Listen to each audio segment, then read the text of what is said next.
नमस्कार, आदर्श विद्या मंदिर online classes में आपका स्वागत है, अभिनंदन है।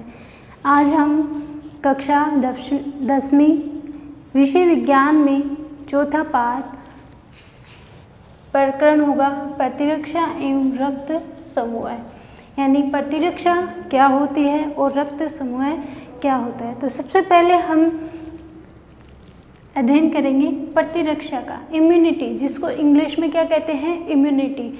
हमारे शरीर के अंदर रोगों से लड़ने के लिए एक प्रतिरोधक क्षमता पाई जाती है, जिसे क्या कहते हैं, प्रतिरोधक क्षमता, प्रतिरक्षा कहते हैं।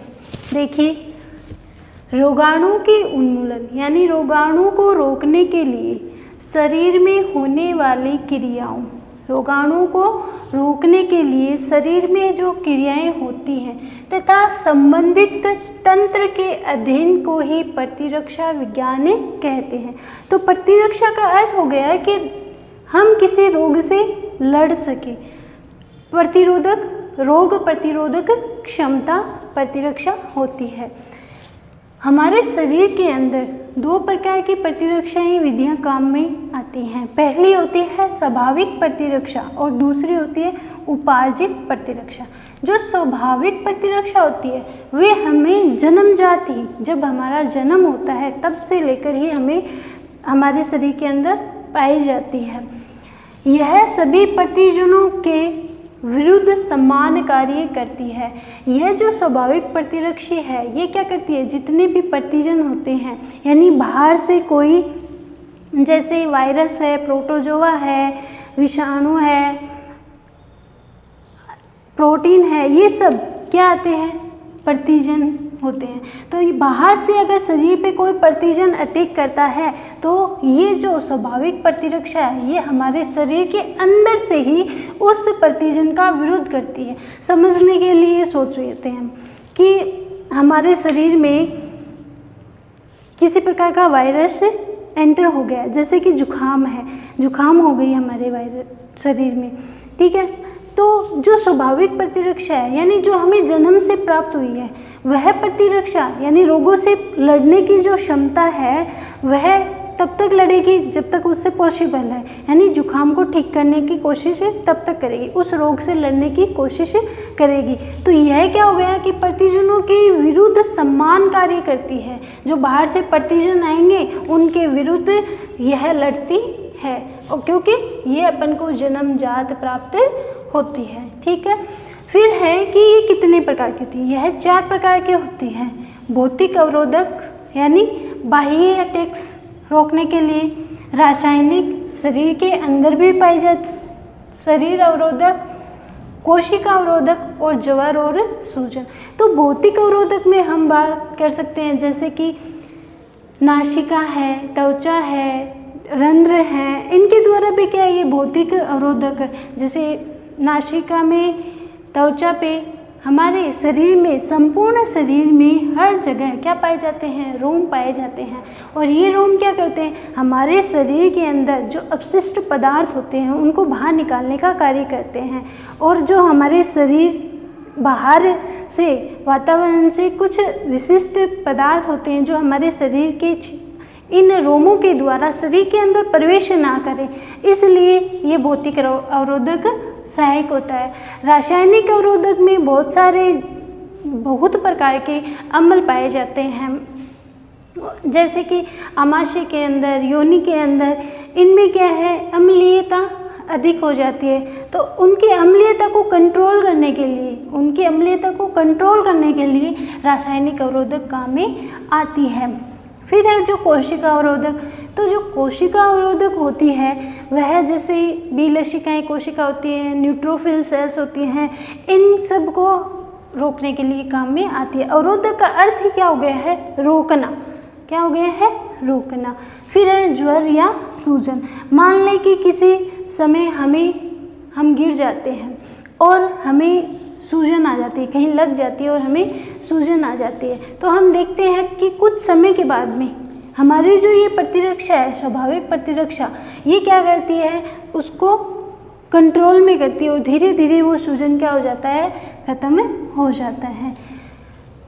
फिर बात आती है दूसरी प्रतिरक्षा, उपार्जित प्रतिरक्षा। इसमें क्या होता है कि इसमें एक विशिष्ट पोषक, एक पोषक होता है जो किसी विशेष सूक्ष्म जीव अथवा बाह्य पदार्थ के प्रति विशिष्ट प्रघात करता है।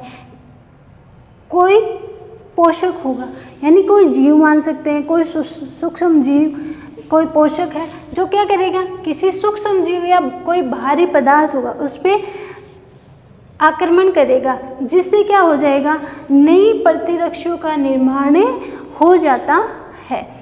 यह प्रतिरक्षा भी दो प्रकार की होती है, सक्रिय प्रकार की प्रतिरक्षा और निष्क्रिय प्रकार की प्रतिरक्षा। सक्रिय प्रकार की जो प्रतिरक्षा होती है, एक चीज़ और ध्यान देना है यहाँ पे, जो उपार्जित प्रतिरक्षा है इसे विशिष्ट प्रकार की प्रतिरक्षा भी कहते हैं। तो आगे जब आप अध्ययन करोगे तो इसका उपार्जित नाम नहीं आके एक विशिष्ट प्रतिरक्षा नाम आएगा, तब हमें यहाँ पे ध्यान देना है कि विशिष्ट प्रतिरक्षा कौन सी है, उपार्जित प्रतिरक्षा ही है। फिर है सक्रिय प्रतिरक्षा।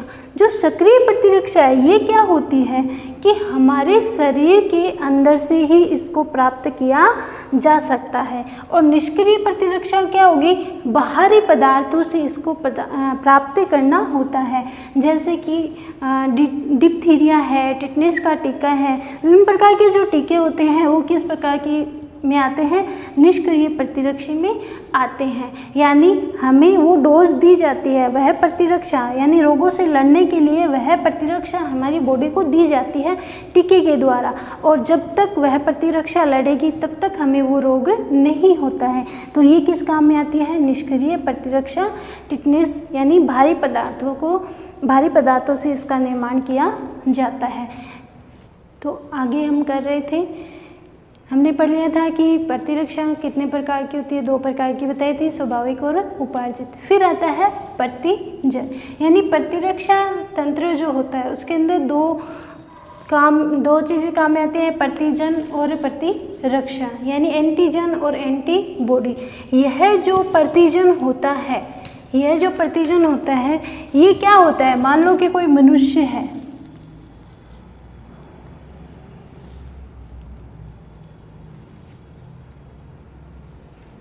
कोई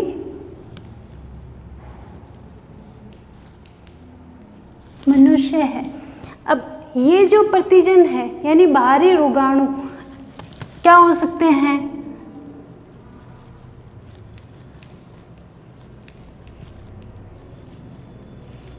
कोई प्रोटीन हो सकता है, प्रोटोजोन्स हो सकते हैं, प्रोटोजोन हो सकते हैं। तो ये क्या करेंगे, बाहर से शरीर पे अटैक करेंगे। कोई वायरस हो सकता है, तो ये क्या करेंगे, इस मनुष्य पे अटैक करेंगे। प्रोटीन, प्रोटोजोन, वायरस कोई भी हो सकता है, इस पे अटैक करेंगे, यानी बाहरी रोगाणु से अटैक करेंगे। और अटैक करने के बाद में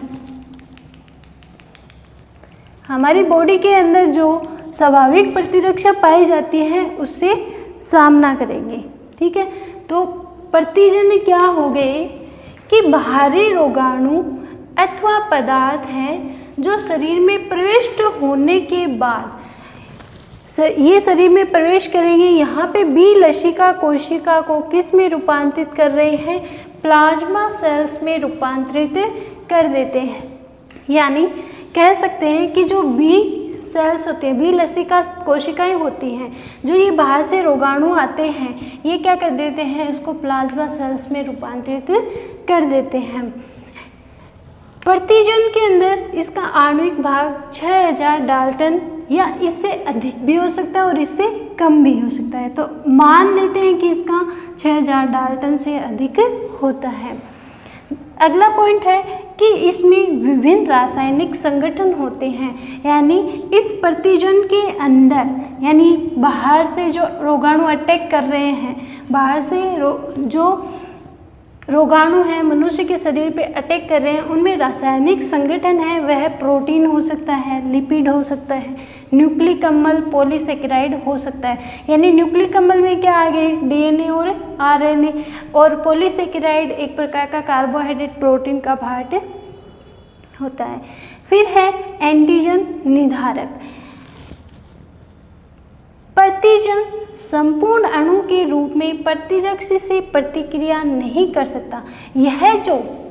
ये जो प्रतिजन होते हैं ये पूर्ण रूप से क्या करते हैं कि प्रतिरक्षी पर प्रतिक्रिया यानी कार्य नहीं कर सकते हैं। इसका कुछ विशिष्ट अंश ही क्या होता है, प्रतिरक्षी से जुड़ता है, बाकी हमारे शरीर को इफेक्टिव करते हैं। तो ये प्रतिरक्षा जब शरीर के यह प्रतिजन जब शरीर के अंदर प्रवेश करेगी तो सबसे पहले किससे लड़ेगी, जो स्वाभाविक प्रतिरक्षा है वह कार्य करेगी, और वह कार्य करने के बाद में क्या होगा, अगर वह कंट्रोल कर लेगी तो ठीक बात है, अगर नहीं हुआ तो फिर ये प्रतिजन किससे जुड़ेगी, विशिष्ट उपार्जित प्रकार के जो प्रतिरक्षा है उससे जुड़ेगी।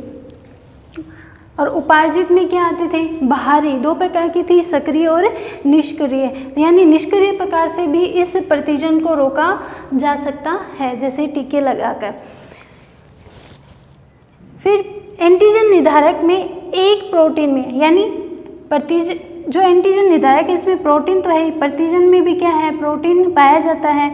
तो एक प्रोटीन में कई प्रकार के एंटीजन निर्धारक हो सकते हैं। एक प्रोटीन में बहुत सारे एंटीजन निर्धारक हो सकते हैं और इनकी संख्या को एंटीजन की संयोजकता भी कहते हैं। यानी एक प्रोटीन में 6 से 8 हो सकते हैं एंटीजन निर्धारक, और इनकी जो संख्या होती है इसे ही एंटीजन की संयोजकता कहते हैं। अब इसमें एक बात ध्यान देने और वाली क्या है कि जब ये एंटीजन शरीर के अंदर प्रवेश करती है और स्वाभाविक प्रकार के प्रतिरक्षी से ये सहयोग करती है, अगर उससे ये नष्ट नहीं होती है तो ये विशिष्ट प्रकार के प्रतिरक्षी से जुड़ती है। अब विशिष्ट प्रतिरक्षा के संपर्क में जब आती है तो इसके विनाश के लिए क्या करती है, क्या क्या जानकारियाँ प्राप्त करती है। तो सबसे पहले जो होती है वह होती है कि जो बाह्य प्रतिजन है और जो आंतरिक प्रतिजन है उन दोनों में विभेद करना होता है। यानी बाहर से कोई प्रतिजन आया है या हमारे शरीर के अंदर ही ऐसा कोई प्रतिजन है जिससे हम विभेद कर सकते हैं। दूसरा पॉइंट इसमें ये होता है कि जब प्रतिजन बी लसिका कोशिका पर अटैक करती है, कौन सी कोशिका पर, बी लसिका कोशिका पर अटैक करती है, तो यह प्लाज्मा सेल्स में रूपांतरित हो जाती है। तो इसकी जानकारी भी हमें प्राप्त करनी होती है। फिर है कि ये जो प्रतिजन है क्या ये विशिष्ट प्रतिरक्षी के संपर्क में आ सकता है या नहीं आ सकता है। और लास्ट इसका जो पॉइंट है वह यह है कि ये प्रतिजन और प्रतिरक्षी के मध्य प्रतिरक्षा से संयोग मध्यार्थी यानी CMI से संयोजित हो सकती है या नहीं हो सकती है। आगे का पॉइंट है अपना प्रतिरक्षी जो एंटीबॉडी, जो हम अगले वीडियो में पढ़ेंगे। इस वीडियो से आज जो हमने पढ़ाया है इसके आपको छोटे छोटे 10 से 15 प्रश्न बनाने हैं और उनके आंसर पुटअप खुद को ही करने हैं। धन्यवाद।